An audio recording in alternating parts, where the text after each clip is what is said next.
My Hero Academia All Grown Up. Chapter 7. Uraraka's ringtone woke her from her deep sleep.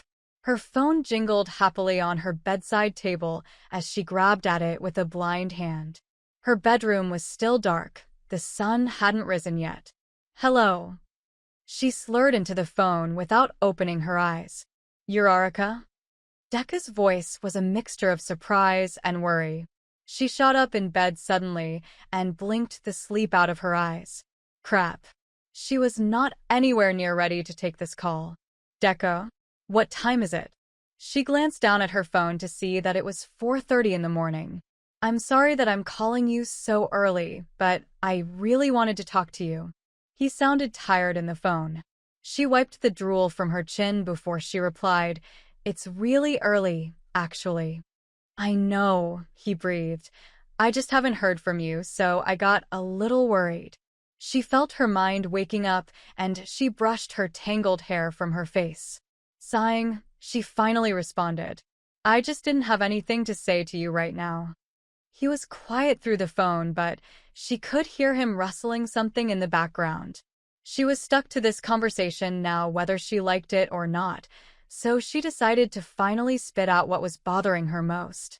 You sent All Might to check on me, didn't you? He was silent for another moment before he let out a slow breath. Well, not exactly, but dash. I knew it. She grit her teeth. I'm sorry, but I dash, he started again. No, she interrupted for the second time and rubbed her left temple. What is going on with you? You've never been like this before. Been like what? He asked with a hint of frustration in his voice. Been like. She searched for the words in her tired mind. I don't know. Like this. His silence felt different this time. Perhaps he was offended, but she didn't really care if he was or was not. She knew that she was in the right. You've just been so distant lately. I don't even know what you've been doing. So yeah, when I mentioned it to All Might, he offered to check up on you for me. I didn't know it was such a big problem. He sounded upset now. His voice was a higher pitch than normal, but he seemed to be grasping at sounding apologetic. He just hoped she would buy it. It's not a big problem, Deku. Uraraka kicked her duvet away from her legs as she pulled them up to her chin. It just felt like an insult. I don't need a babysitter. His tone immediately changed to exasperated. I'm not trying to babysit you. I'm just trying to keep things normal with us. I haven't even been gone that long, and it already feels like you don't care about me anymore. That stung her pretty bad. How could he say such a thing? I don't care? She asked incredulously. Me? I didn't mean for it to come out that way. Deku sighed into the phone. I stayed behind for you. She felt her face heating up with anger. 3 years, Deku. 3 years. I waited and waited for you to finally come around and tell me that you were ready to go to Tokyo, but you went with America instead. She waved her left arm around wildly as she spoke, and she gripped the phone tightly to her right ear. Don't tell me that I don't care, Deku.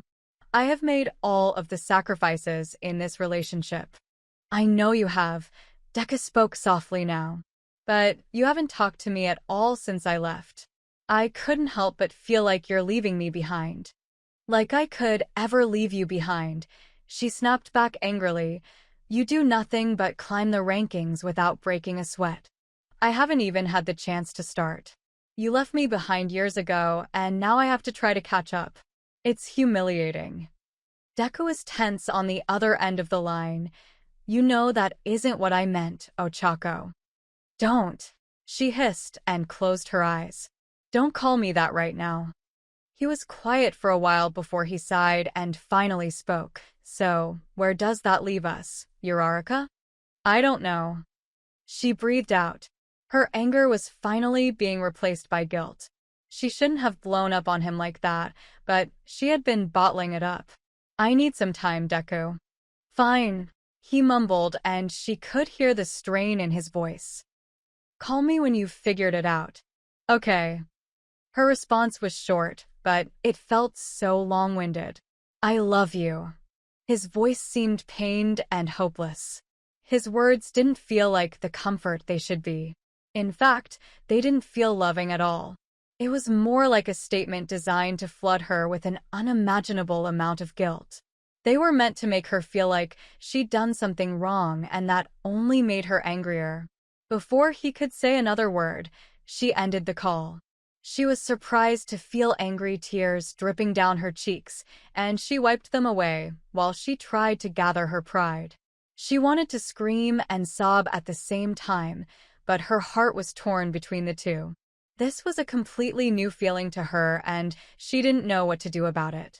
Too angry to back to sleep, she jumped out of bed. She discarded her pajamas frustratedly on her floor and dressed in jeans and a t-shirt. She skipped her morning coffee and ran straight out the door with her duffel bag in hand. She couldn't stand to sit and feel sorry for herself. She needed to do something about it. Bakugou was always the first one in the office every morning. Sure, he was late from time to time, but he made an effort to be the first one the majority of the time. He stopped at the agency's kitchen to pour himself a cup of their crappy coffee and tried to ignore the night shift workers talking nearby. However, when the name Uravati came up, he began paying attention. If she keeps it up, there isn't going to be any bag left for her to punch. One of the heroes commented. "I wonder why she's so pissed off," the other replied. "Beats me." The first shrugged. "I just hope she never gets that angry at me." "Same here." The second dropped his empty coffee cup in the garbage. "I'm going to get going. I'll see you tonight." "Later, man." The two parted ways, and Bakugou was left alone in the kitchen. He could barely hide his amused smirk as he poured his cup of hot coffee. Roundface was mad. Mad enough to wreck a punching bag. Oh, he had to see this. He took a drink from the steaming cup before he began making his way down to the gym, his duffel bag swaying at his side. He passed a few more of the night shift workers as they departed from the office, but he didn't move out of their way. Once he entered the gym, he found it mostly empty. The last few nighttime heroes were finishing up their workouts before clocking out and heading home. At least he'd have the place to himself to make fun of her. It didn't take him long at all to notice the brunette laying into one of the punching bags lining the wall. It had a long seam that looked ready to burst as she beat into it with her fists. He walked up behind her and leaned on the railing of a treadmill. He watched silently as she continued, sipping his coffee bemusedly. Damn, she was pissed about something. As the last of the night shift heroes cleared out, she let out a frustrated and strangled cry as she found her second wind. As she finished her melee of punches, the bag finally gave way and burst. As the contents of the bag spilled to the ground, she finally relented and found herself out of breath. He was silent for a few more seconds as she wiped the sweat from her forehead. "What the fuck did that bag do to you?" She jumped with surprise and turned around to see him standing there. Her cheeks were bright red and her hair stuck out in odd places as it fell out of her ponytail. She finally registered his presence and began to work on catching her breath again. "What are you doing here?" I asked first. He pointed out smugly and sipped at his half-empty coffee. She closed her eyes and grit her teeth before answering. "I just needed to punch something for a while. I'm sure you understand what that's like." "I don't just know it." He smirked into his cup. "I live it, round face." She finally backed away from the bag, kicking the contents as she wandered to her water bottle. "Yeah, well, I guess I finally get what that's like." He didn't budge from his spot as he quirked an eyebrow at the mess she had made. "I didn't think your dumbass was capable of this kind of anger. What the hell pissed you off this bad?" She gulped down her entire water bottle before she tossed him a look of unamusement. "I doubt you'd even care." "Fuck no I don't." He nodded in agreement. "Call it curiosity." "Fine." She unwrapped the cloth she had tied around her knuckles. "Deco is just being so." She fumbled for her wording. He held up a hand knowingly. "You don't have to tell me. I get it. That damn nerd is just a fucking nuisance." "You don't get it, though." She freed her hands from their wraps and tightened her ponytail. He thinks he has to babysit me, or something. Bakugou audibly scoffed. I've been telling you all for years that he's a fucking moron. I swear, it's like you guys don't listen to me when I tell you shit. We don't, she frowned at him. He's just being so overbearing and it is driving me crazy.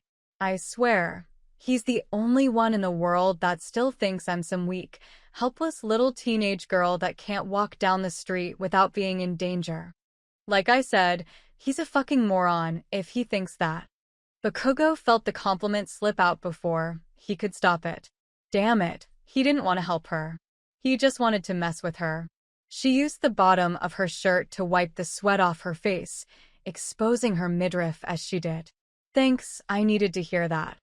Bakugou watched helplessly as she dropped her shirt to rest in its normal place again. He hadn't even noticed that his heart had began to beat much faster until now. He gulped and fought for his composure. It wasn't a compliment, round face. You're still a long way off from being great. The look she gave him was one he had not seen her wear before. It was a dark one that spoke words she didn't need to say. I really didn't need to hear that. He smirked at her newfound attitude and went to sip his coffee again. So, what? Did you dump him or some shit? No. She breathed and her demeanor changed once again. Now, she seemed frustrated and distraught. I don't know, actually. I told him I needed time. He wanted to shake his head with surprise, but he fought the urge off. What the hell are you even doing wasting your time with that fucking nerd anyway? She furrowed her eyebrows at him. Wasting my time? Yes, dumbass. He spat out without thinking. I'd say you could do better, but then I remember your shitty hero ranking. It could be the other way around, but Deku is worse in every other way.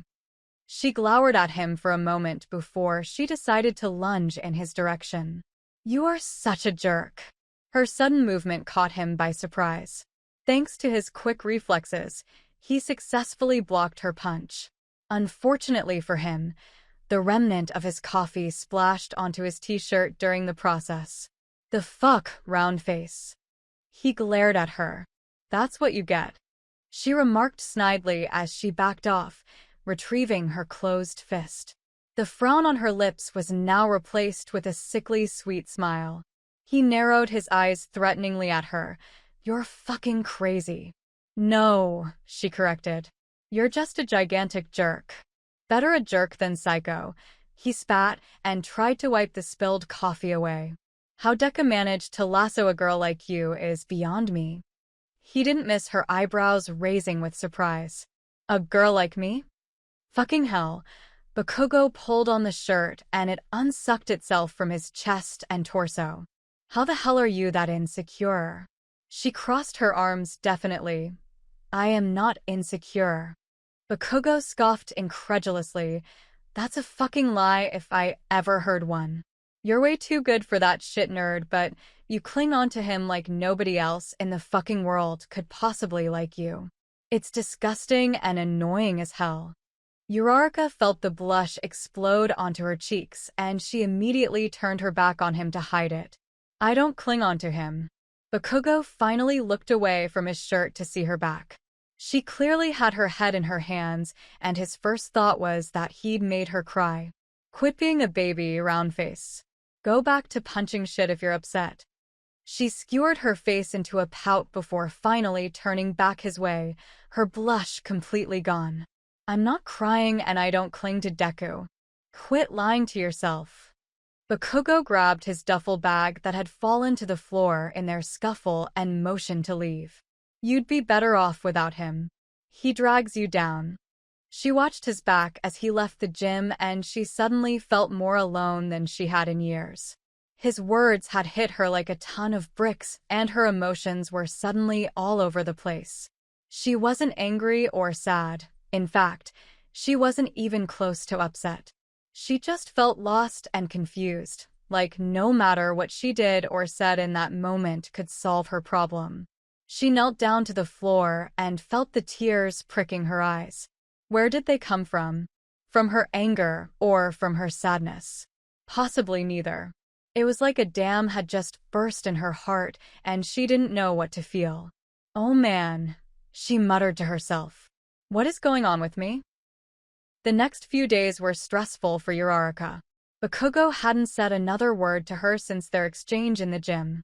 In fact, he'd been colder than usual toward her. Kirishima had picked up on the change on the first day. It was obvious from their silence at Wednesday's briefing, and Kirishima knew that whatever had transpired between them, it was because Uraraka had something going on that Bakugou knew about. To better phrase it, Bakugou knew about it and had a strong opinion that Uraraka either didn't like or didn't want to hear. It was more likely both.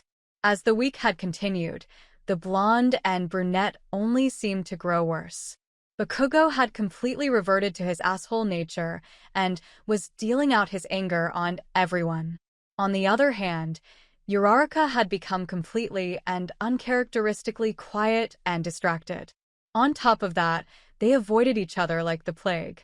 Finally, it all came to a head on Friday afternoon. Kirishima had unintentionally waltzed in on the two of them arguing with each other in Bakugou's office. Get the hell out, round face. Bakugou was standing in front of his desk chair, and it turned slowly behind him. You are impossible.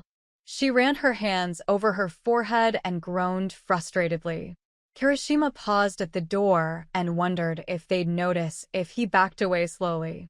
Well, you're the one who walked in here like you own the fucking place. Bakugou snapped back, his eyes lighting up with genuine anger. Go ask somebody else. He signaled for her to leave and sat back in his chair with a disgruntled look on his face. Whatever.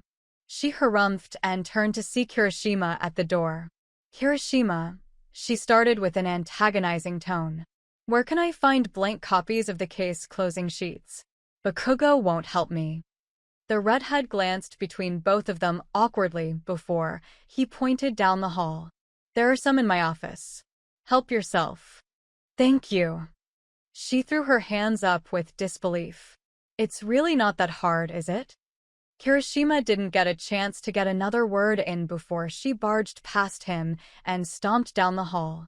He watched her leave before he turned back toward the blonde in time to see a fist slam down on the top of the desk. Fucking hell. Bakugou snapped and threw himself back in his chair. Kirishima blinked at his friend and he realized he could no longer hold his tongue. Okay, Bakugou. What the hell was that? The blonde glared at his second intruder. Fuck off, Kirishima. Kirishima carefully stepped further into the office and sat down on one of Bakugou's empty chairs. No way, dude. What is going on with you two? You've been at each other's throats since Wednesday. She's a damn idiot. That's the fucking problem. Bakugou grit his teeth and clenched the armrests of his chair. Okay, Kirishima nodded. Why is she an idiot? He glared at the redhead across the desk for a second before he threw his hands up. She beat the living hell out of a punching bag because of some shit that Deka did or said. When I gave her shit about it, she got all but hurt. Like I give a flying fuck what Deka did, I just told her what she needed to hear. This was not what Kirishima was expecting to hear. He figured they'd had a falling out of some kind, but this sounded far more complex than he'd originally thought. What exactly did you say to her? Shit, I don't fucking remember. Bakugou turned around in his chair to look out his office window at the street below. I told her that he was a piece of shit, and he was dragging her down. You told her that? Kirishima was breathless. Bakugou turned his chair slightly to glare back. Of fucking course I did.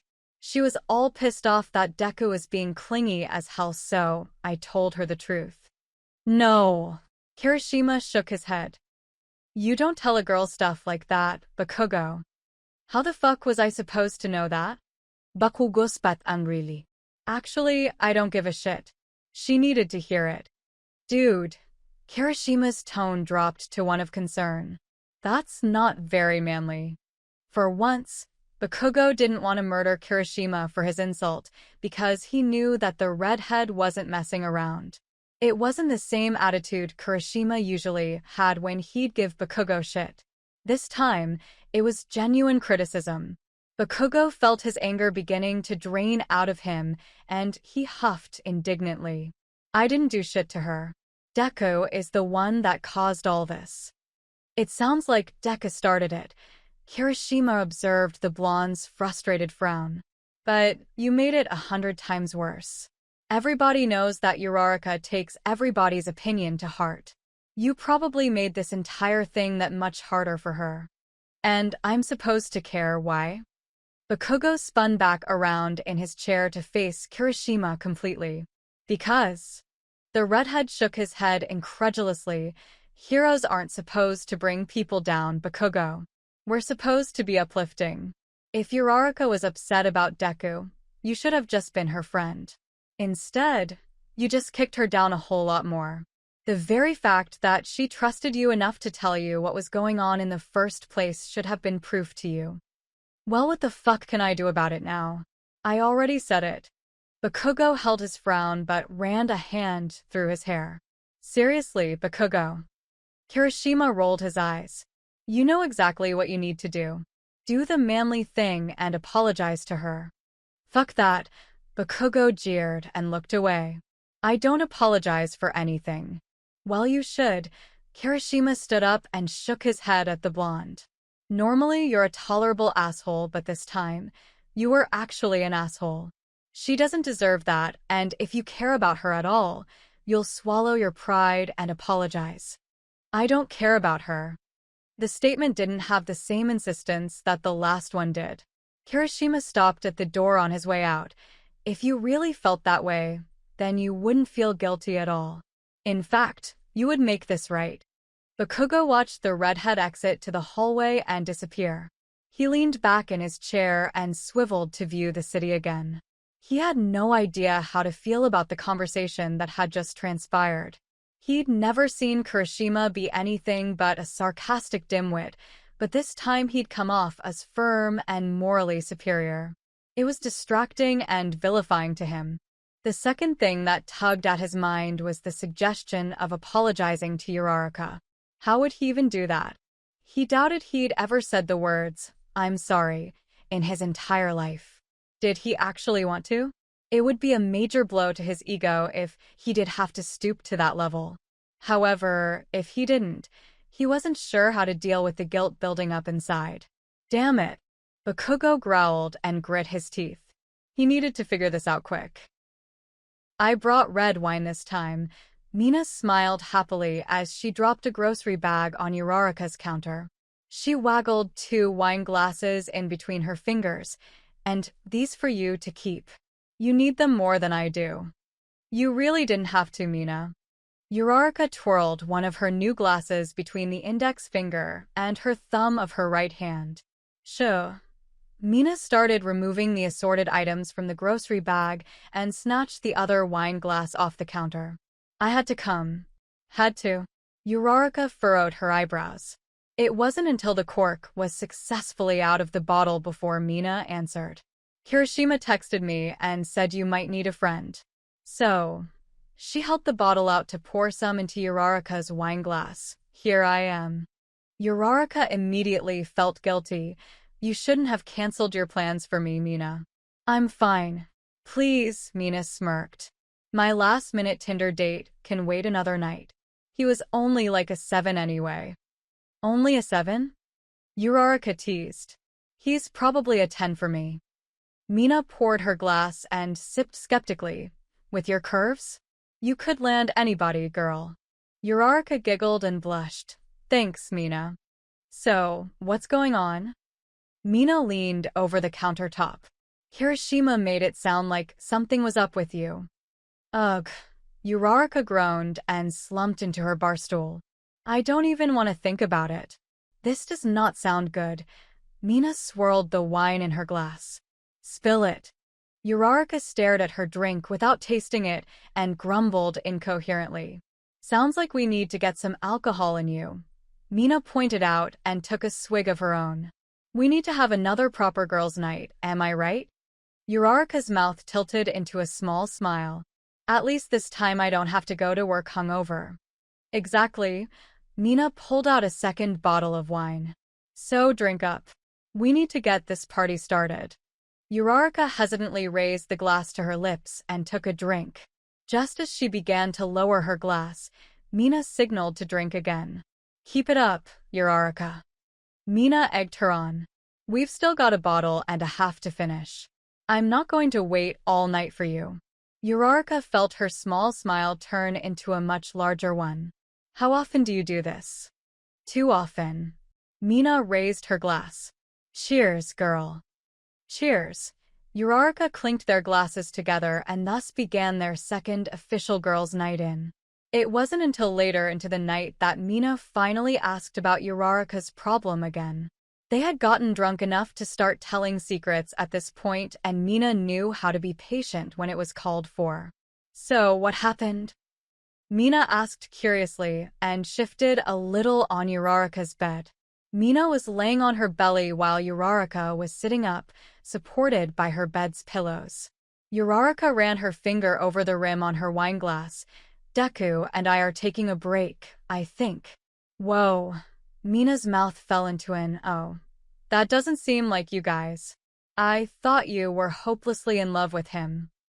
The brunette shrugged glumly. That's what I thought too, but he's been acting so weird and I got pretty mad at him. I've seen you get mad a few times, Mina teased. You don't ever stay mad for long though. He must have screwed up pretty bad. Uraraka shook her head at her pink friend. Actually, he didn't. I was mad at him for being himself. I thought I was mad about him being overbearing at first, but now that I've thought about it, I realized that Deku has always been like this. Mina gulped down the last few sips of her glass and thought over Uraraka's confession. I'm confused. So are you mad at him or not? I am. Uraraka frowned to herself and picked more at her glass. I'm just having a hard time accepting the fact that Deku feels like he has to keep tabs on me all the time. Keep tabs on you? Mina's face skewed into a look that was half disgust and half surprised. Like, he has to know where you are all the time? Uraraka nodded and took a drink. And he has to know everything that I'm doing and who I'm with. All that stuff. He worried himself sick when I went out with you guys last weekend. A few days before that, he told me that he didn't think it was a good idea for me to work at the same agency as Bakugou and Kirishima. Are you serious? Mina raised her eyebrows and sat up on the bed. He sounds like a helicopter parent.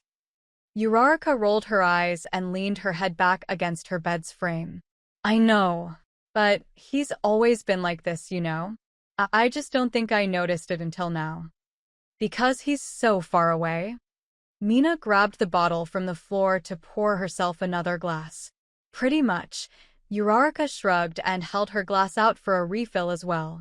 Mina topped off their drinks and set the bottle back on the floor. Kirishima said you were also fighting with Bakugou all week. Uraraka groaned and took another drink. Please do not remind me. Details, girl. Mina prodded her friend on the leg. I need details. How else am I supposed to help you? Uraraka crossed her legs to get them away from her pink friend and giggled at her forwardness. He's just a jerk. Well, duh. Mina enunciated the word, duh, with its usual sound. That guy always has a stick in his fine ass. I'm asking how he managed to get under your skin. I thought you two were getting along really well, so I was surprised to hear that you guys were fighting. Uraraka shook her head violently. Bakugou and I have never gotten along. I don't know where you heard that. Mina waved her hand in the air drunkenly. It came through the grapevine, okay? Now quit stalling and just tell me. Fine. Uraraka smiled with rolled eyes. I told him about my argument with Deku and Bakugou told me I'd be better off without Deku. Mina's eyes widened with surprise. He did not. He did. Uraraka insisted and nodded her head. He said that Deku was dragging me down. Mina took a second to drink in what Uraraka was telling her and she sipped the wine while she pondered it. That was after he said that I probably couldn't do better and that I was insecure. Uraraka added that and while the memory flooded back to her. What the hell? Mina finally blurted out. Is that guy blind?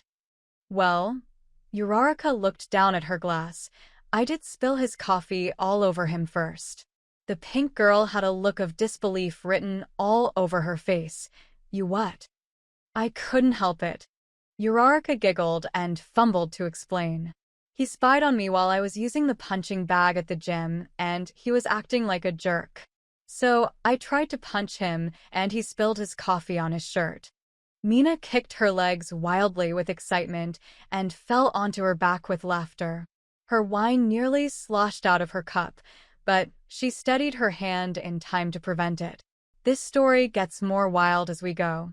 Damn, Uraraka. Your life sounds so crazy. Come on. Uraraka slurred and tried to playfully hit her friend with a pillow. It is not crazy at all. Mina finally sat up and gave Uraraka the most shit-eating grin she could muster. It's like a damn soap opera right now. Are you sure we aren't being filmed for reality TV? Stop it. Uraraka giggled and tried to take another sip. This is serious. Mina dramatically steadied herself to look serious. Okay, you're right. This is some serious shit, Uraraka. Please continue. She held a hand out jokingly to receive Uraraka's problems. Thank you. Uraraka tilted her head with a note of sass in her pose. That's pretty much it, though. We're just mad at each other because he was being a jerk and I didn't appreciate it. Well, Mina carefully chose her next drunken words. I kinda side with bakugou on this one. What? Uraraka asked in disbelief. Are you serious? Mina waved away Uraraka's surprise to make her case. I mean, bakugou is kinda right. Deko hasn't done anything but bring you down. You waited for him for ages and then he just poof, goes off to America? She paused to let the words sink in. Then he's trying to tie you down while he's thousands of miles away. It sounds like he's being kind of desperate and you're letting him control you. Uraraka sat back and leaned into her pillows. As she thought over Mina's observation, she swirled the wine in her cup. I'm not letting him control me. I mean, I'd just tell him that we needed to take a break. We haven't talked in a few days. That's a big-ass red flag, sister. Mina waved her drink slovenly. Any relationship that you have to take a break with is doomed to fail. Believe me, I know. Uraraka frowned and suddenly felt a pit in her stomach. Can we not talk about this anymore? I'm too drunk to think about this rationally. All right. Mina took another drink. But I think you already know your answer. Uraraka ignored the comment. Thanks for your advice, Mina. I just need to think about it some more. Well, enough serious talk. Mina kept the situation from getting awkward. I need your help. She pulled out her phone and opened one of her various dating apps. I'm too drunk to realize who is hot and who is not. I need your high standards to help me decide, okay? Uraraka couldn't help but smile. I don't have high standards. Shush. Mina pressed a finger to Uraraka's lips as she moved to sit beside the brunette. You have the highest standards. Now help me. The night carried on that way as the girls pretended that the previous conversation hadn't happened. It had been a proper girls' night, and now it was Uraraka's turn to help Mina with boys. So that's it for today. If you liked the video, leave a like, subscribe, and activate the notification bell. And if you want to contribute to the entire story being illustrated, just read the information in the description below.